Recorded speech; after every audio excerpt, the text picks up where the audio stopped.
Hi guys, இன்றைக்கி மற்ற 2 காசி இளவரசியரை பற்றி தான் நாம் பார்க்க போகிறோம். அதாவது பீஷ்மர் போயிட்டு 3 பெண்களையும் வன்முறையாக ராட்சச முறை அப்படின்னு சொல்லிட்டு அவர் கடத்திட்டு வந்துட்டார் இல்லையா.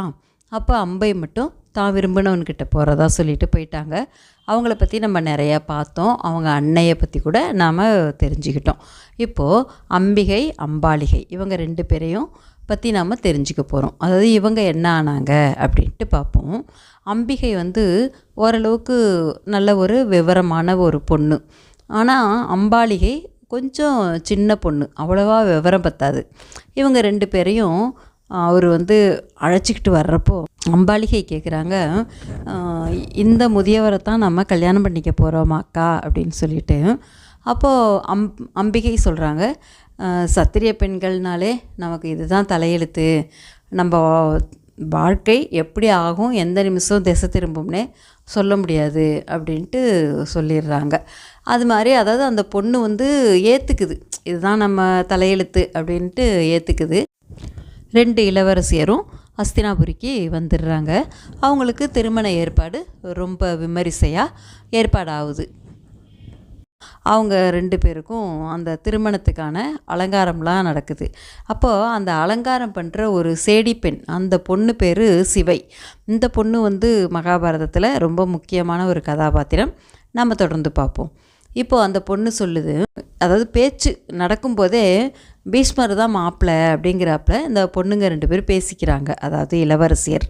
அப்போது அந்த சிவைங்கிற அந்த சேடி பெண் சொல்கிறா, உங்களுக்கான மணமகன் பீஷ்மர் கிடையாது, அவர் பிரம்மச்சாரிய நோன்பு எடுத்திருக்கிறாரு.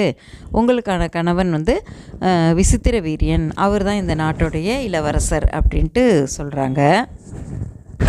இதை கேட்டுட்டு அம்பிகை கேட்குறா, அப்படின்னா எங்கள் சுயம்பரத்துக்கு ஏன் விசித்திர வீரியன் வராமல் பீஷ்மர் வந்தார் அப்படின்ட்டு அம்பிகை கேட்குறா. அதுக்கு அந்த சிவை அந்த பொண்ணு சொல்லுது, அவர் உடம்பு சரியில்லை, நோய்வாய்ப்பட்டு இருக்கிறாரு, அவரால் ஒரு சுயம்பரத்தில் கலந்துக்கிற அளவுக்கு அவர் ஒரு ஆரோக்கியமான ஒரு திடகாத்திரமான ஆண் கிடையாது அப்படின்ட்டு சொல்கிறா. இது கேட்கவும் அம்பிகைக்கு பயங்கர கோபம் வந்துருச்சு. அது கோபம் வந்துருச்சு அப்படிங்கிறத விட இது எவ்வளோ பெரிய அதிர்ச்சி.